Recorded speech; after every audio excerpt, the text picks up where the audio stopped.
ফেব্রুয়ারিতে ত্রয়োদশ জাতীয় সংসদ নির্বাচন। সারা দেশ প্রস্তুত হচ্ছে একটি অবাধ, সুষ্ঠু ও গ্রহণযোগ্য নির্বাচনের জন্য। কি ভাবছে সাধারণ মানুষ থেকে শুরু করে আগামীর জনপ্রতিনিধিরা, সে কথা জানাতে ডিবিসি নিউজের ইলেকশন এক্সপ্রেস ছুটে যাচ্ছে সব সংসদীয় আসনে।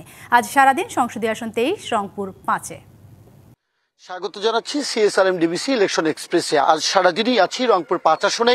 কথা বলছিলাম বিভিন্ন রাজনৈতিক দলের সাথে নির্বাচন কেন্দ্রিক তাদের প্রতিশ্রুতি দিয়ে। এই মুহূর্তে আমাদের সাথে যুক্ত হয়েছেন বাংলাদেশ জামায়াতে ইসলাম রংপুর জেলা শাখার সম্মানীয় আমির এবং রংপুর 5 আসনের জামায়াতের মনোনীত প্রার্থী অধ্যাপক গোলাম রব্বানী। কথা বলবো তার সাথে। স্বাগত আপনাকে। আমরা জানি ফেব্রুয়ারির প্রথমার্ধেই অনুষ্ঠিত হচ্ছে ত্রয়োদশ জাতীয় সংসদ নির্বাচন।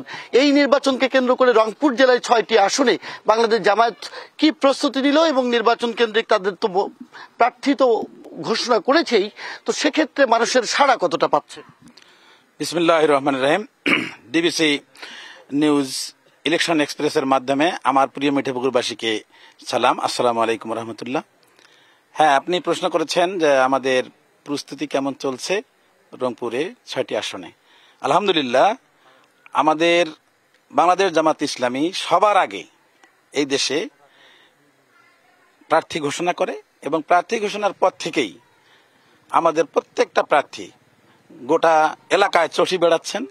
সব আসনেই, শুধু রংপুর না, গোটা বাংলাদেশেই সমস্ত আসনে আমাদের প্রার্থীরা তৎপর আছেন মাঠে ময়দানে। গোলাম রব্বানী, আমরা দেখেছি রংপুরে কিন্তু এরশাদ প্রীতি একটা আছে, এরশাদের প্রতি মানুষের একটা আবেগ ছিল অতীতে আমরা দেখেছি। এবার আপনার এই 6টি আসনে যারা প্রার্থী গণসংযোগ করছেন তাদেরকে মানুষ আসলে বা ভোটাররা কতটা সাড়া দিচ্ছে?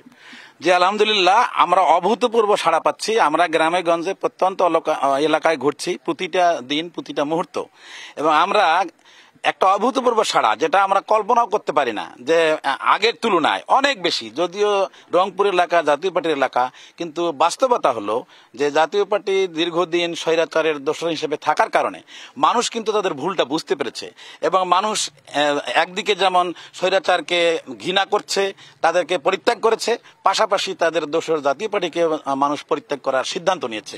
আমরা জানি রংপুর 5 আসনের দল আপনাকে মনোনয়ন দিয়েছে। আপনি প্রায় 1 বছর বিপ্লব পরবর্তী মুক্ত পরিবেশের সাংগঠনিক কার্যক্রমও চালাচ্ছেন।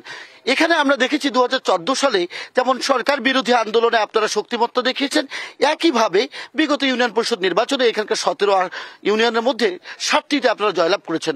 অভিযোগ আছে আওয়ামী লীগের সাথে আতাত করে এই 7 ইউনিয়নে আপনারা জয়ী হয়েছিলেন। এবার আসলে মিঠাপুকুরের মানুষ আপনাকে কিভাবে গ্রহণ করছে?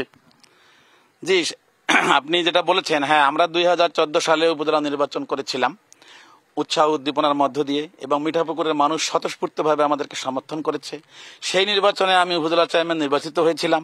আমরা ফুল প্যানেলে মিঠাপুকুরের মাটিতে জয়লাভ করেছিলাম। এটা আওয়ামী লীগ আমলে এটা একটা বিস্ময়কর বিষয়। এর ধারাবাহিকতায় আমরা বিগত ইউনিয়ন পরিষদ নির্বাচনে মিঠাপুকুরে আমরা 13টি ইউনিয়নে আমাদের চেয়ারম্যান প্রার্থী দিয়েছিলাম। সেক্ষেত্রে আমরা 7টিতে জয়লাভ করেছি এবং বাকি 6টিতে দ্বিতীয় অবস্থানে ছিলাম। আপনি যে কথা বললেন যে আসলে আতাতের কথা, আতাতে বাংলাদেশ জামাত ইসলামী কখনো বিশ্বাস করে না, এটা আমাদের রাজনীতির মধ্যে নাই। মিঠাপুকুরকে নিয়ে আপনার নির্বাচনী প্রতিশ্রুতি কি? হ্যাঁ, অবশ্যই নির্বাচনী প্রতিশ্রুতি আছে। সর্বপ্রথম হলো যে বর্তমানে মানুষের স্বৈরাচার বিদায় হওয়ার পরে গোটা দেশবাসীর মানুষের যে আশা আকাঙ্ক্ষা, এইটা মিঠাপুকুরের বাইরে নয়, মিঠাপুকুরের মানুষও সেই আশা আকাঙ্ক্ষা পোষণ করে। এইটা পূরণের জন্য আমরা সর্বপ্রথম মিঠাপুকুরকে গড়তে চাই বাংলাদেশের অন্যান্য জায়গার মতো দুর্নীতিমুক্ত, মাদক মুক্ত, বৈষম্যহীন, ন্যায় এবং ইনসাফপূর্ণ একটি মানবিক বাংলাদেশ গড়ার লক্ষ্যে যে কাজ চলছে, এই অনগ্রসর মিঠাপুকুরকে এগিয়ে নিতে চান। আরেকটি বিষয় জানতে চাই, আপনাদের অতীতের মিত্র দল বিএনপি এবার পৃথকভাবে নির্বাচন করছে, মাঠে নেই জাতীয় পার্টি এবং আওয়ামী লীগ। তাহলে ভোটের মাঠে কারা ফ্যাক্টর হবে এবং আওয়ামী লীগ জাতীয় পার্টির ভোটগুলো কার বাক্সে যাবে, খুব সংক্ষেপে যদি বলেন। জি হ্যাঁ, এতদিন আমরা বিএনপির সঙ্গে ছিলাম, কিন্তু বর্তমান বাস্তবতায় আমরা বিএনপির মুখোমুখি ইলেকশনে আছি। তো মানুষের মধ্যে এটা নিয়ে জল্পনা কল্পনা থাকলেও আমরা অন্তত মনে করি যে মিঠাপুকুরের মানুষ হিসাব নিকাশে ভুল করবে না। আর এখানে বিএনপির সাংগঠনিক শক্তিটা অত বেশি মজবুত না।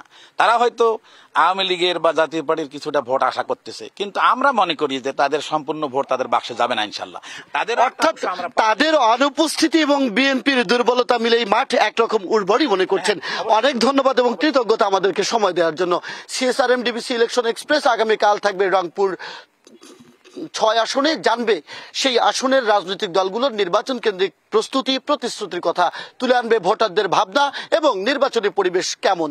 থাকুন সিএসআরএম ডিবিসি ইলেকশন এক্সপ্রেসের সাথে।